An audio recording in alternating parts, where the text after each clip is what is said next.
I hope कि आप healthy and wealthy होंगे। So friends, today I will talk about share market. तो shares होते क्या हैं?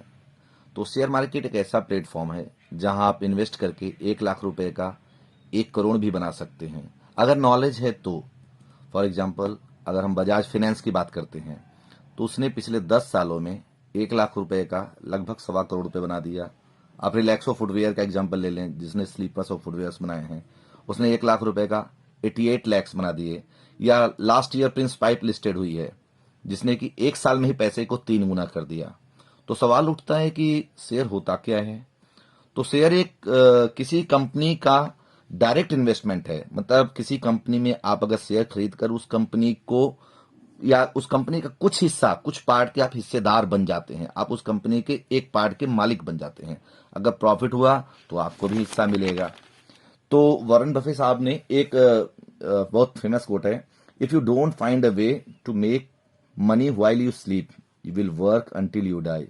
यदि आप सोते समय भी पैसे कमाने का रास्ता नहीं बना पाते तो आप मरते दम तक काम करेंगे। तो ये कैसे संभव है? तो इसका आंसर है शेयर्स। तो शेयर क्या होता है? मान लो एक कंपनी है जो 1 लाख का उसका टर्नओवर है और उसे ऑर्डर मिलने लगे जिससे उसका प्रॉफिट और बढ़ सकता है, पर कंपनी ओनर को कंपनी एक्सपैंड करना पड़ेगा। अब कंपनी एक्सपैंड करने के लिए या तो वो बैंक से लोन ले या फिर किसी फ्रेंड से ले। अब लोन लेता है तो लोन का ब्याज उसको टाइम पे देना पड़ेगा। अगर टाइम पे डिले हुआ तो ब्याज का ब्याज लगेगा। या फिर वो अपनी कंपनी के कुछ शेयर इशू करके कंपनी को पब्लिक कर दे, मीन्स आईपीओ टाइप का लॉन्च कर दे, और लोगों के पैसे, मान लो 1 लाख की कंपनी है, एक्सपेंशन के लिए उसको 25,000 की नीड है, तो कंपनी 25,000 लोन की जगह 25,000 के शेयर इशू कर देगी। मान लो 25 रुपए का एक शेयर प्राइस रखा तो 1,000 शेयर प्राइस उसे पब्लिक में इशू करने पड़ेंगे। पब्लिक में 1,000 शेयर मिल जाएंगे क्योंकि 25,000 उसे कलेक्ट करना है, जिसे आप आईपीओ भी कह सकते हैं। और मान लो हमने 25 रुपए के 10 शेयर ले लिया और 5 सालों में कंपनी बढ़िया परफॉर्मेंस दे करके, जो कंपनी 1,25,000 की थी 50 लाख की हो गई। कंपनियां ऐसे ही ग्रो करती हैं। तो 5 सालों में आपका 25 रुपए का 10 शेयर यानी 250 रुपए का इन्वेस्टमेंट लगभग लगभग 10,000 रुपए का हो जाएगा। आपने नोटिस किया, 250 रुपए का इन्वेस्टमेंट 10,000 रुपए हो गया, लगभग 40 गुना बढ़ गया 5 सालों में। अभी मार्केट में 5,000+ कंपनीज लिस्टेड हैं, जो कि स्टॉक एक्सचेंज बोलते हैं। स्टॉक एक्सचेंज पे इनको लिस्ट कराना पड़ता है अपने आप को। Stock exchange is just like, आप सब्जी मंडी मान लीजिए, जहां कोई माल बेचने आता है तो कोई माल अपना खरीदने आता है। अभी इंडिया में मेनली 2 स्टॉक एक्सचेंज हैं, वैसे और भी स्मॉल लेवल पे स्टॉक एक्सचेंजेज हैं, बीएससी एंड एनएससी। ये दोनों सेबी से रेगुलेट होते हैं, SEBI security exchange board of India. Just like RBI, जैसे बैंकों को जो भी लेन देन होता है उसको कौन गवर्न करता है? आरबीआई। आरबीआई उनको देखती है। लाइक बैंक जैसे आरबीआई का पूरा टेक केयर करती है, वैसे सेबी बीएससी एंड एनएससी को देखता है। अब बीएससी एनएससी आपको समझ में नहीं आएगा। आप सेंसेक्स और निफ्टी देखते होंगे। सेंसेक्स बीएससी को हम सेंसेक्स से देखते हैं, जो कि 30 इंडिया के जो टॉप 30 बिग कंपनीज हैं उनके फ्री फ्लोटिंग शेयर्स के बेस पे कैलकुलेट होता है, उसको हम क्या बोलते हैं? सेंसेक्स। और बीएससी, जब भी किसी कंपनी को, एनएससी को हम निफ्टी 50 से देखते हैं। जब भी किसी कंपनी का हम निफ्टी देखते हैं, इसका मतलब आप एनएससी को देख रहे हैं, जिसे इंडिया के टॉप 50 कंपनीज को शेयर्स, फ्री फ्लोटिंग शेयर्स को कैलकुलेट करके वो दिखाता है। तो बीएससी एंड एनएससी को हम सेंसेक्स एंड निफ्टी से देखते हैं। आप जब भी किसी कंपनी के शेयर को देखते हैं तो या तो वो बीएससी पे या फिर वो एनएससी स्टॉक एक्सचेंज में लिस्टेड होता है या फिर दोनों पे लिस्टेड होता है। अब हम शेयर कहां से खरीद सकते हैं, ये एक बड़ा क्वेश्चन है। तो जैसे आप अपना बैंक अकाउंट खोलते हैं, बैंक से लेन देन करते हैं, वैसे ही शेयर्स खरीदने के लिए आपको डीमैट खोलना पड़ता है। डीमैट खोलने के लिए बहुत ज्यादा जरूरत नहीं होती, पैन कार्ड, आधार कार्ड, सिंपल से डॉक्यूमेंट लगते हैं और आपका डीमैट खुल जाता है। और ये डीमैट इतना आसान होता है कि आपके बैंक अकाउंट से डायरेक्ट लिंक्ड होता है। एक प्रकार से ये आपका स्टोरेज है, तिजोरी, जहां आप अपने शेयर्स रखते हैं डीमेटेरियलाइज फॉर्मेट में, मतलब डिजिटल फॉर्म में रखते हैं। आपका सेविंग अकाउंट होता है, सेविंग अकाउंट से आप अपने ट्रेडिंग अकाउंट से आप माल खरीदते और बेचते हैं, शेयर्स को खरीदते और बेचते हैं। और उसके बाद ये सेव करके कहां रखा जाता है? डीमैट में। आपने जो भी खरीदा वो डीमैट में रखा है, जो भी बेचना है आपने डीमैट से निकाला। ट्रेडिंग अकाउंट क्या करता है? वो माल खरीदता बेचता है। डीमैट से माल लिया और उसने बेच दिया। आपको समझ में आ गया होगा कि saving account, trading account, demat ये सब एक दूसरे से लिंक्ड होते हैं। बहुत आसान प्रोसेस है।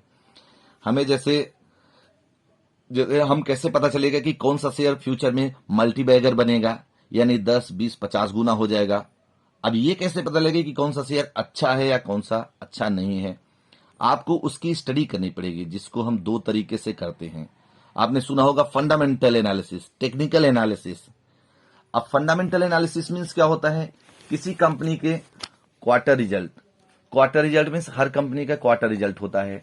क्वार्टर मीन्स एक साल में 4 क्वार्टर्स होते हैं, 3-3 मंथ के, तो क्वार्टर रिजल्ट होता है। एनुअल रिजल्ट, हर साल उनका रिजल्ट देखें, प्रॉफिट हो रहा है या लॉस बना रही है, उसका मैनेजमेंट क्या बोल रहा है, उसके प्रोडक्ट कैसे हैं आगे फ्यूचर में। जैसे अभी आप देखेंगे कि ग्रीन एनर्जी काफी है, मतलब लोगों के डिमांड में है, या इलेक्ट्रिक व्हीकल्स बहुत डिमांड में है। तो ये चीजें हमें देखना पड़ेगा कि कौन सी चीज की कितनी डिमांड है। उसी के हिसाब से अगर आप प्रोडक्ट खरीदेंगे तो वो प्रोडक्ट आगे चल के बहुत ज्यादा ही ग्रो करते हैं। अब टेक्निकल में आता है कि आपको कंपनी के चार्ट देखने पड़ते हैं, कैंडल्स देखनी पड़ती हैं ग्रीन एंड रेड कलर की, ट्रेंड होता है कि वो नीचे जा रहा है या ऊपर जा रहा है, ये सब चीजें आपको देखना पड़ता है। अब फंडामेंटल्स को रीड कैसे करते हैं? जैसे फॉर एग्जांपल मैंने ये बजाज फाइनेंस लिया है। बजाज फाइनेंस 4,62,314 करोड़ की आज के डेट में कंपनी है, और आप देखिए ये बीएससी पे भी और एनएससी पे भी दोनों जगह लिस्टेड है। आप देख रहे होंगे कंपनी का अभी करंट प्राइस कितना है? 7659, 7659। इस साल में 8,050 रुपए हाईएस्ट बना चुकी है, और लो इसका 4362 रहा है।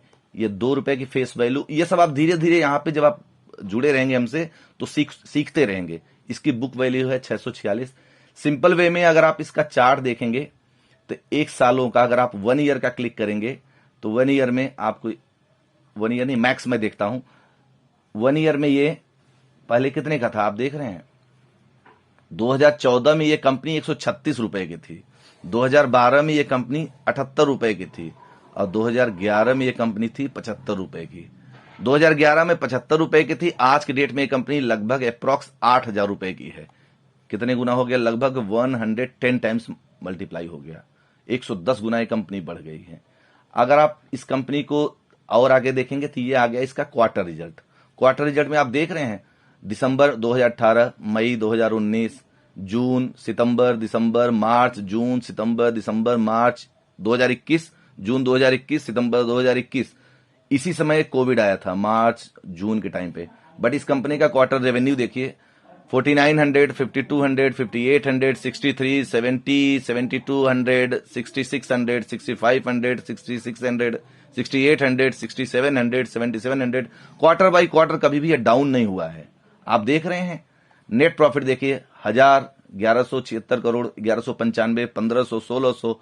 ये कोविड का टाइम है, 948, 962, 965। कोविड के टाइम की बात हम थोड़ा सा अभी हटा सकते हैं, स्किप कर सकते हैं। 1146 करोड़, 1300, 1000, 1400 करोड़। तो ये कंपनी अच्छी है खराब आप खुद जज कर सकते हैं। अगर आप किसी कंपनी के प्रॉफिट लॉस को देखेंगे तो यहां पर नेट प्रॉफिट देखिए 898, सारे चीज काटने के बाद 1279, 1800, 2400, 3900, 5200, 4400, 4900। आप खुद जज कर सकते हैं कि जो कंपनी हर साल इतना प्रॉफिट दे रही है, पिछले 10 सालों में कंपनी ने 62% सीएजीआर से रिटर्न दिया है। 62% सीएजीआर मीन्स होता है कि अगर आप लाख रुपए लगाते तो 10 साल में ये 1.25 करोड़ यही कंपनी बनाती है। अब इसको आपको कितना एसेट है, कितना लायबिलिटी है, वो धीरे धीरे मैं आगे के अपने सेशंस में ये चीजें क्लियर करूंगा।